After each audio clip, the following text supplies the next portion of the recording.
এই যে কথাটুকু আল্লাহ সুবহানাহু ওয়া তাআলা বলেছেন যে দোয়া কবুল করব, বন্ধুগণ, এই দোয়াটা কবুল হবে কিভাবে? এটাকে কিভাবে আমি শক্তিশালী করতে পারি? কিভাবে আল্লাহ রাব্বুল আলামিনের কাছে আমার দোয়াটা কবুল হবে? আমাদের কাছে অনেকে প্রশ্ন করেন যে সে দোয়া তো অনেক করছি, দোয়া কবুল হয় না। এরকম কথা আমি মানে কত লোকের কাছ থেকে যে শুনেছি, যার কাছে শুনেছি তাকে আমি বলেছি আপনি দোয়া করেন নাই। আপনি যদি দোয়া করতেন এই কথা বলতে পারতেন না আমার আল্লাহর বিরুদ্ধে আমার কাছে, কারণ আমরা আল্লাহকেই চিনেন নাই তো।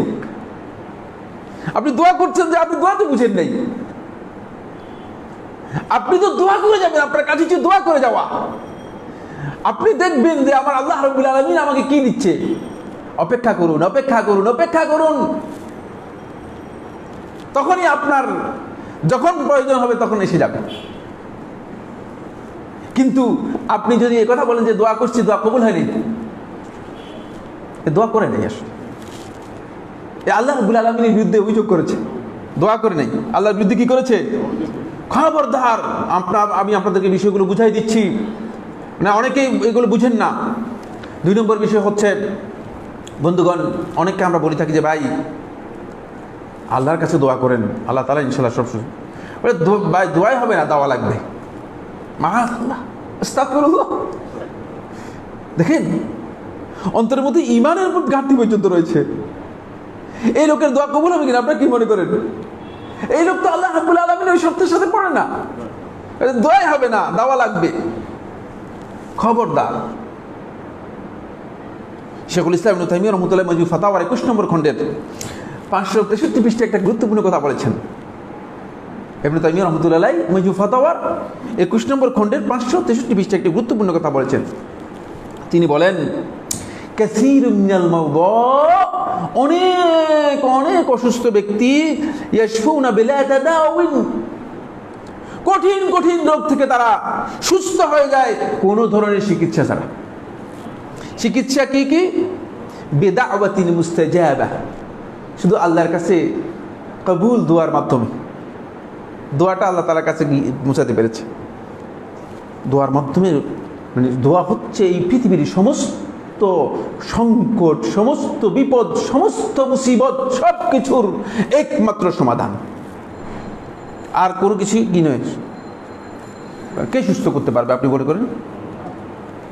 আনতা শাফি লা শিফা ইল্লা শিফাউক শিফাআন লা ইউগাদিরু সাকামা। রাসূলুল্লাহ সাল্লাল্লাহু আলাইহি ওয়াসাল্লাম একমাত্র আপনি হচ্ছেন শিফা দানকারী। কিন্তু আমাদের আস্থা চলে গেছে উল্টা। আমরা দৌড় দিয়ে কোনো মানে অসুস্থতা দেখা দিলে ডাক্তারকে কি করি? ডাক্তারের কাছে অস্থির হয়ে যাই। আল্লাহ রাব্বুল আলামিনের কাছে অস্থির হয়ে যান। প্রথম আল্লাহর কাছে যাবেন, এখানেই 1 নম্বর হচ্ছে বিদাওয়াতিন মুস্তাজাবা, আল্লাহর কাছে কবুল দোয়ার মাধ্যমে। 2 আও রুকিয়াতিন নাফিআহ, অথবা শরীয়ত অনুমোদিত রুকিয়া, ঝাড়ফুঁক, যেটা শরীয়ত অনুমোদন দিয়েছে, এই ধরনের ঝাড়ফুঁকের মাধ্যমে ভালো হয়ে যায়। বুঝতে পেরেছেন? এটা মানে হাদিস দ্বারা প্রমাণিত হয়েছে। এটা শেখুল ইসলাম ইবনে তাইমিয়া রাহমাতুল্লাহ বক্তব্যটুকু কোট করেছে, কিন্তু এগুলো সব হাদিস দ্বারা প্রমাণিত হয়েছে। আও কুওয়াতিল কলব, অথবা যদি বান্দা নিজের অন্তরকে আল্লাহর সাথে সম্পৃক্ত করতে পারে, মজবুত করতে পারে, অন্তর তখন শক্তিশালী হয়। অন্তরের এই শক্তিটুকু, পাওয়ারটুকু, ঈমানের যে পাওয়ার আছে, এই পাওয়ারে এমনি ভালো হয়ে যায়। এই পাওয়ারের সাথে এই রোগটুক টিকে না। বুঝতে পেরেছেন কিনা? এর সবচেয়ে বড় পাওয়ার হচ্ছে কোরআনের পাওয়ার। কোরআন এমন একটি পাওয়ার যে এই পাওয়ারের সাথে দুনিয়ার কোনো কিছু কি নেই, স্থান নেই। আমরা তো কোরআনের সাথে নিজেদেরকে সম্পৃক্ত করি না। যে কোরআনের হাফেজদের দুনিয়াতেও মর্যাদা বেশি, আবার কিয়ামতের দিন মর্যাদা বেশি। আল্লাহ তাআলার কাছে অনেক মর্যাদা, জান্নাতের মধ্যে মর্যাদা সবার উপরে থাকবে। কেন? এর কারণ হচ্ছে এটা এমন পাওয়ার যে, কারণ এটা সরাসরি আল্লাহর কালাম, তো আল্লাহর জাতের সাথে সম্পৃক্ত। আল্লাহ রাব্বুল আলামিনের সিফাত জাতিয়া একটাই এই পৃথিবীর মধ্যে, সেটা হচ্ছে আল্লাহর কালাম।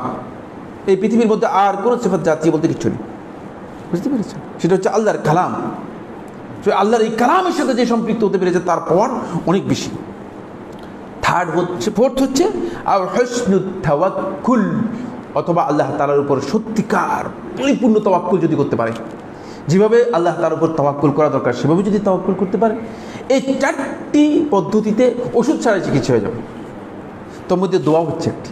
তাহলে দোয়াটাকে আমরা কিন্তু কী করতে হবে? শক্তিশালী করতে হবে, আল্লাহ তাআলার কাছে কবুল করতে হবে। এই কারণেই রাসূলুল্লাহ সাল্লাল্লাহু আলাইহি ওয়াসাল্লাম সুনান আবু দাউদের হাদিসের মধ্যে বলেছেন, 1479 নম্বর হাদিসের মধ্যে, আদ-দুআ হুয়াল ইবাদা, দোয়া হচ্ছে হুয়াল ইবাদা, এটাই হচ্ছে ইবাদত। ইবাদতের মূল বক্তব্য, মূলত মূল বিষয় হচ্ছে, মূল ইভেন্টস হচ্ছে দোয়া। আপনি দেখেন সালাতের মধ্যে যা আছে সব কিছু দোয়া নয়, সবই দোয়া। সুতরাং ইবাদতকে যদি আপনি সবগুলো ইবাদতের মানে এর মূল যে উপাদান আছে, মূল উপাদানগুলো যদি কন্টেন্টগুলোকে কি করেন, আলাদা আলাদা করেন, তাহলে একটাই উপাদান বেরিয়ে আসবে, সেটা হচ্ছে ইবাদত, হচ্ছে দোয়া। সবখানে দোয়া আছে, সবখানে দোয়া আছে। আরেকটি হাদিসের মধ্যে রাসূলুল্লাহ সাল্লাল্লাহু আলাইহি ওয়াসাল্লাম ইরশাদ করেন, লাইসা শাইউন আকরামা আলাল্লাহি তাআলা মিনাদ দুআ। এটি তিরমিজি তার সুনানের মধ্যে বর্ণনা করেছেন, হাদিস নম্বর 337। ইবনে মাজাহ তার সুনানের মধ্যে বর্ণনা করেছেন 3829। লাইসা শাইউন আকরাম, আল্লাহ তাআলার কাছে সম্মানিত কোনো জিনিস নেই দোয়া ছাড়া। মানে দোয়াকে আল্লাহ রাব্বুল আলামিন সম্মান করেন, মর্যাদা রয়েছে দোয়ার। দোয়ার মানে কারামত রয়েছে, মর্যাদা রয়েছে, সম্মান রয়েছে আল্লাহ তাআলার কাছে। এই জন্য আমি আপনি সত্যিকারভাবে আল্লাহ রাব্বুল আলামিনের কাছে যদি দোয়া করতে পারি, তাহলে কিন্তু আপনার আমার মর্যাদাও বৃদ্ধি পাবে আল্লাহ তাআলার কাছে। এই আয়াত, এই হাদিসের মধ্যে এই কথা বুঝিয়েছেন। আসুন, তাই বিপদ আপদের ধরন আছে। কোনো বালা মুসিবত আসলে আল্লাহর বান্দাগণ সেটা হয়তো পরীক্ষার জন্য হতে পারে, সেটা হয়তো শাস্তির জন্য হতে পারে, অথবা আল্লাহ তাআলা সতর্ক করার জন্য হতে পারে, ভয় দেখানোর জন্য, বুঝতে পেরেছেন কিনা, সতর্ক করার জন্য হতে পারে, আল্লাহর পক্ষ থেকে সতর্ক করার জন্য হতে পারে। 4 নম্বর হচ্ছে অথবা গুনাহ যদি থাকে, গুনাহকে কি করার জন্য, আল্লাহ রাব্বুল আলামিন ক্ষমা করে দেওয়ার জন্য কি। কয়টা কারণ বললাম? 4টা কারণ। তো বালা মুসিবত হলে তাহলে বান্দা এটাকে কীভাবে রিডিং নিবে? বান্দার রিডিংটা কি হবে? 4টা কারণ বলেছি, এটা কোনটা হতে পারে, এটা বলছি হতে পারে, হতে পারে, হতে পারে। কিন্তু বান্দা প্রথম যেটা রিডিং নিবে সেটা হচ্ছে, বান্দার রিডিং নিবে যেটা, সেটা হলো যে আল্লাহ সুবহানাহু ওয়া তাআলা মনে হয় আমার কোনো কারণে আল্লাহ রাব্বুল আলামিন অসন্তুষ্ট হয়েছেন। বান্দার রিডিং হবে এটা, বান্দার রিডিং হবে এটা, বুঝলেন? বান্দা এই কথা মনে করবে না যে আমার মনে হয় মর্যাদা বেড়ে যাচ্ছে, তাহলে উল্টা রিডিং নিয়েছে। খুব ভালো করে খেয়াল করেন, রিডিংটা হবে কি? বান্দার রিডিং হবে, বান্দা এখান থেকে যে রিডিং নিবে সেটা হচ্ছে, যেমন আল্লাহ রাব্বুল আলামিন হতে পারে আমার কোনো অপরাধের কারণে, হতে পারে আমার কোনো ভুলের কারণে, যেটা হয়তো আমি জানি না, আমার আল্লাহ রাব্বুল আলামিন হয়তো আমার উপর অসন্তুষ্ট হয়েছেন। সাথে সাথেই আল্লাহ রাব্বুল আলামিনের কাছে ধর্ণা দেয়া, সাথে সাথেই আল্লাহ রাব্বুল আলামিনের কাছে নিজেকে হাত তুলে আল্লাহ রাব্বুল আলামিনের কাছে নিজেকে পেশ করা, যে আল্লাহ আমি অপরাধ করে দিচ্ছি, আমি জানি না হয়তো এমন কোনো অপরাধ হয়ে গিয়েছে। এটা হচ্ছে বান্দার রিডিং। এই জন্য বান্দা সেই ক্ষেত্রে আল্লাহ রাব্বুল আলামিনের কাছে দোয়া করবে। এই বালা মুসিবতগুলো যখন এসে গিয়েছে,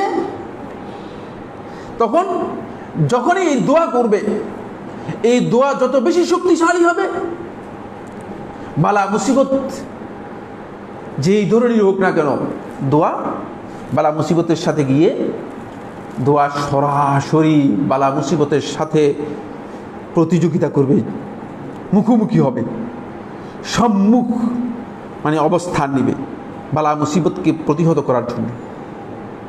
সরাসরি যত শক্তিশালী হবে তত দ্রুত আপনার কাছ থেকে দূরে, মানে বালা মুসিবতকে দূরে সরিয়ে দিবে। বুঝতে পেরেছেন? না, আপনার দোয়াটা যদি দুর্বল হয় তাহলে এটা দ্রুত সরবে না।